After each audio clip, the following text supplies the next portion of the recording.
Today we're going to be changing out this outdated shower. Stick around. Alright, I'm going to be voicing over this video as we go through it so I can kind of explain what we're doing. I'm not really happy with the way this video turned out. I would have liked to have explained more of what I was doing while I was doing it, and I kind of just jumped into the project and forgot about that, so I'll try to add some things in the background as we're going along.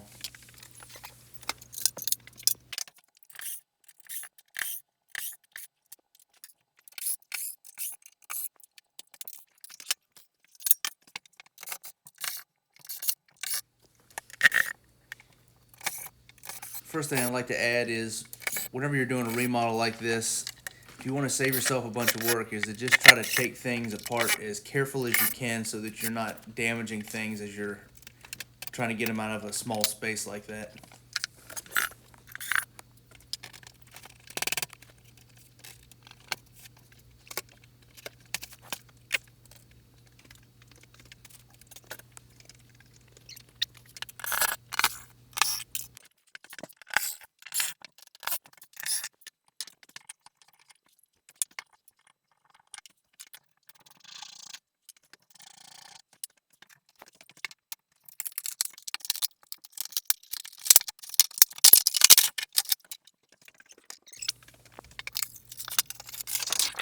This old surround really came out a lot easier than what I was thinking it was going to. They just used some silicone caulicle in the back to hold it to the wall.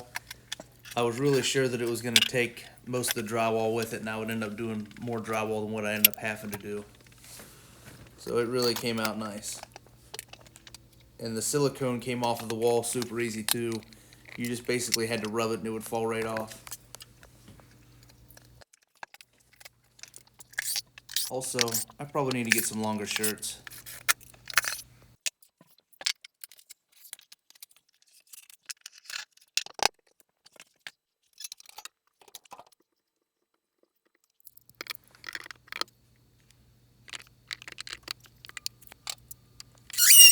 Here I'm just cutting off the old drain because it was glued to the shower pan.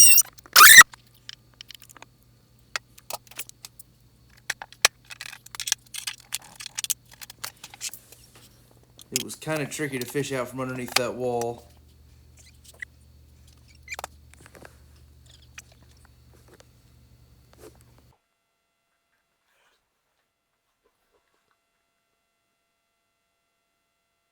Just want to talk about the floor for a minute. So the old shower was more of a squared off across the front, where the new shower was rounded. Luckily, my floor was long enough that I could just lay the new shower on top of it and trace around it and then cut it off. So if you don't have a laminate floor or something that's easy to modify, it might be a little more difficult to do that. And the drywall, I'll be fixing it tomorrow.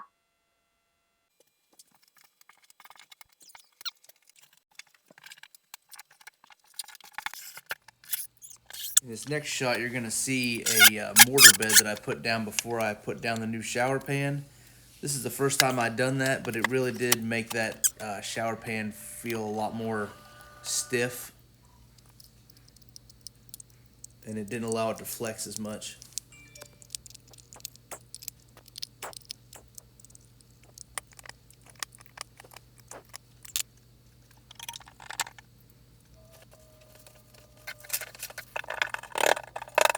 This old plumbing that fed this shower valve was CPVC, and you got to be extremely careful with it. If you put very much tension on it at all, it will snap if it's been installed for more than a few years. So I'm replacing it with PEX.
Here I'm adding some hard copper lines for a hand wand that goes with this shower kit.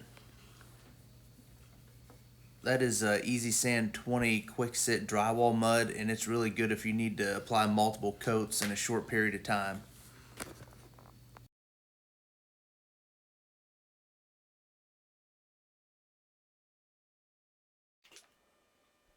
This stuff is good if you only have a very small area to texture.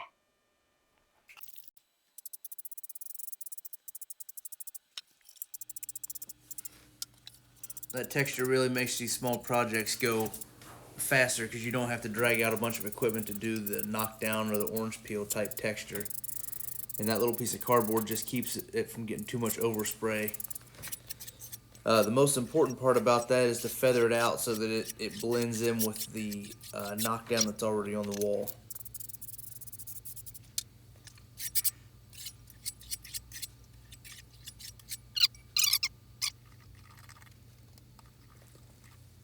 Here I'm just putting a coat of primer on before I put on the final wall paint color.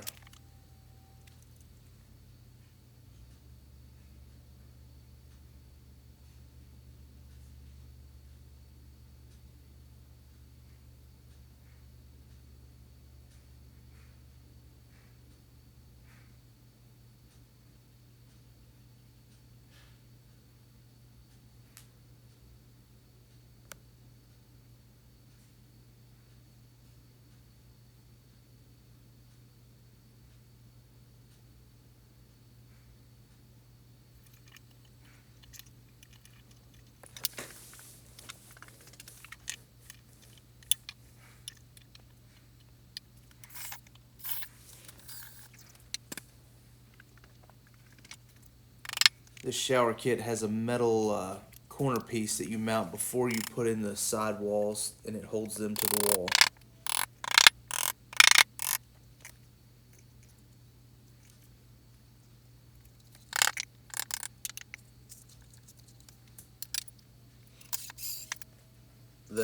The new shower pan had a piece of clear protective film on it, and I usually will leave that on. I'll also put a piece of cardboard over top of it so I don't mess it up while I'm doing the rest of the install.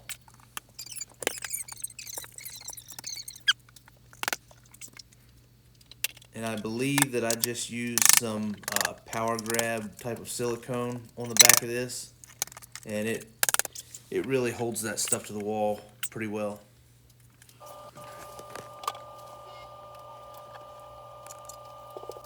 This frame was kind of a pain to put in by myself, and I also, before I set it into place, I did a pretty big bead of silicone on the bottom of it.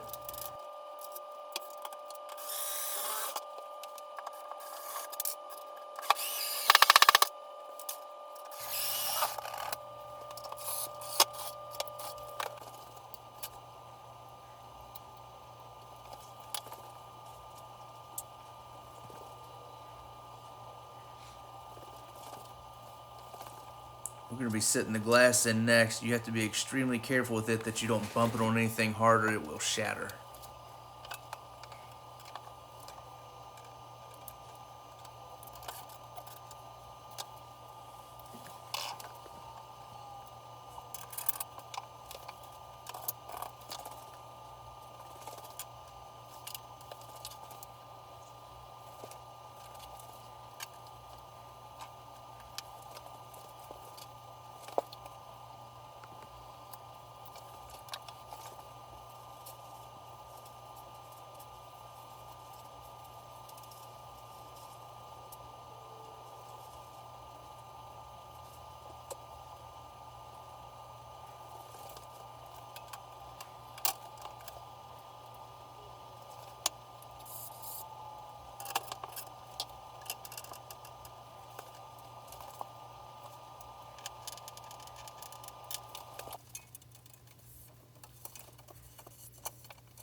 well, looks like we're done. I apologize for the terrible shots in here. It's been really tight trying to get this all filmed. We've got more stuff coming up. I'll put a final shot of the shower on this side, or maybe this side. We've got more stuff coming up, so like and subscribe, please.